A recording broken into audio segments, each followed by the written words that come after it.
huwag nilang basta-bastahin kasi si Inday Sara ay hindi namin iiwan. Kaya itong mga Maranao dito, nagkakaisa po na dapat isahin nila na huwag nila ipit si Inday Sara kay magkagulo tayo. Magtatagumpay ang boses ng sambayanang Pilipino para ipagtanggol ang atong sovereign mandate na ibinigay kay Vice President Sara Duterte. Maraming salamat. Reaksyon sana dun sa PhilHealth?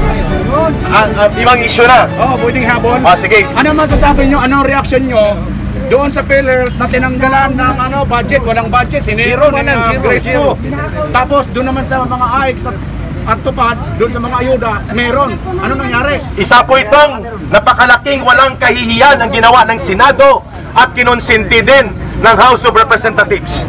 Ang PhilHealth po ay minamanduan under the Universal Healthcare Law na dapat ang mga lahat ng buwis na nanggagaling sa alak, sigarilyo at alkohol ay dapat pinupundo yan bilang dagdag pondo na mas malawak ang magiging coverage ng mga mahihirap na pamilya sa kanilang ospitalisasyon.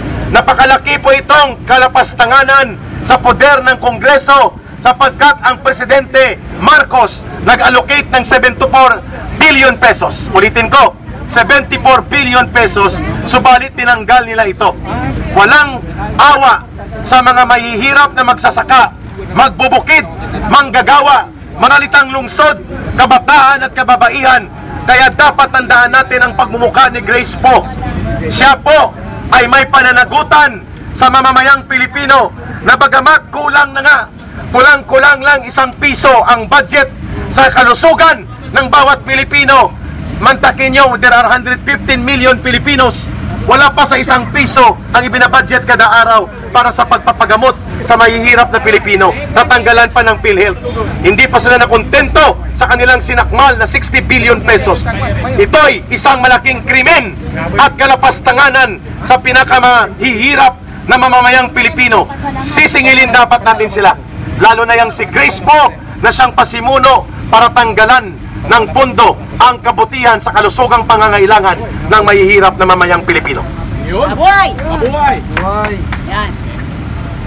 Ako po, Bismillahirrahmanirrahim, Alhamdulillahi Rabbil Alamin, wassalatu wassalamu ala Sayyidina Muhammad, wa ba'd, Assalamualaikum warahmatullahi ta'ala wabarakatuh. Kami po ay nagpapasalamat sa lahat ng pumunta at nagsabay sa karaban ng mga Muslim Alliance dahil po ang tinitira ninyo ang kadugo ng mga Muslim. Si Inday Sara po ay isang dugong Maranao. Kaya nandito po kami na huwag nilang basta-bastahin kasi si Inday Sara ay hindi namin iiwan. Kaya itong mga Maranao dito, nagkakaisa po na dapat isahin nila na huwag nila ipit si Inday Sara kay magkagulo tayo. Tama! Yun ang totoong nandito po kami.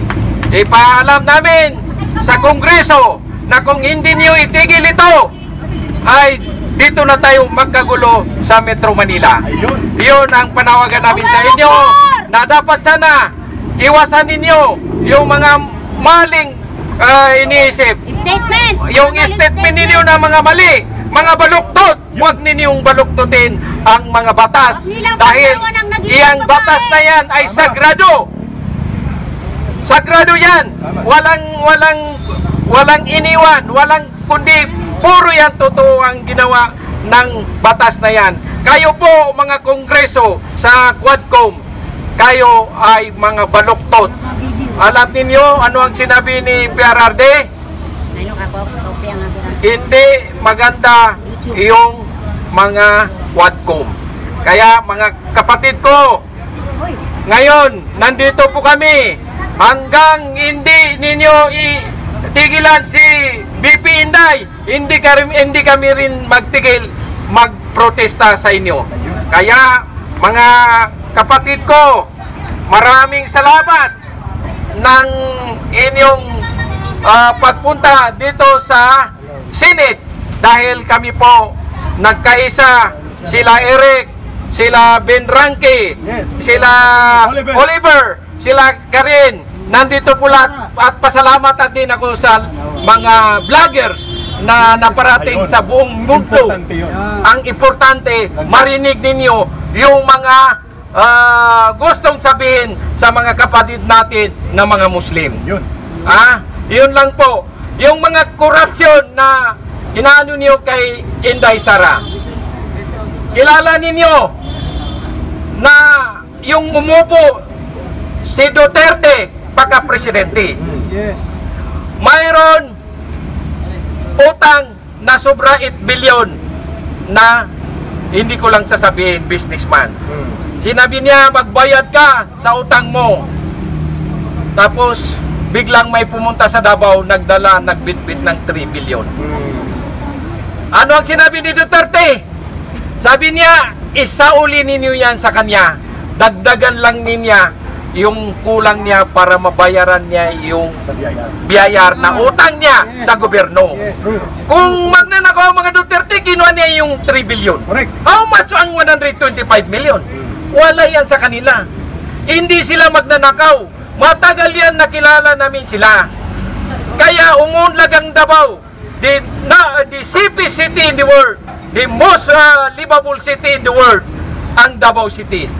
Oh, nakikita ninyo yung 1988 na umupo ang mga Duterte hanggang ngayon na maganda tingnan ang Davao City, the cleanest city, the CP city, the livable city, only Davao City. Yun lang ang masabi namin sa inyo. Wassalamualaikum warahmatullahi ta'ala wabarakatuh. Maraming salamat, brother, sa iyong pakikipagkaisa. Mabuhay ang independent media vloggers. Mag-ingat kayo at mag-abang sa mga magaganda na mga pangyayari sa susunod pang mga araw para sa pagbabago ng ating bayan. Kay Rick, last na. Mensahe mo kay Martin Romualdez. Dapat na siyang umalis bilang Speaker of the House. Nakakahiya ang pagkagarapal niya sa poder at kapangyarihan, patatalsikin siya ng mamamayang Pilipino. Kung hindi sila magbabago, lalamunin sila ng kasaysayan sa daluyong ng galit ng mamamayang Pilipino. Siyak na magaganap yun. Sir, isa na lang. Di ba si Colonel Graldez nasa ospital, pero kinontent pa rin ng mga congressman. Mensahe, dapat ang pusasan dito si Paduano. Abusador, may utang na mga dugo, at isang kaldirong kanin na NPA na sinipa ng NPA dahil naging bodyguard yan ng mga politiko at asindero sa Negros. Magbabayad din sila. Walang katotoran at walang puso ang ginagawa nila. Ang kanilang pang-aabuso ay may hangganan din. Ito ay lantarang pang-aabuso sa mga saligang batas at karapatan ng taong bayan. Maraming salamat po. Thank you, sir. Ayan po si Kay Eric, mga kabayan.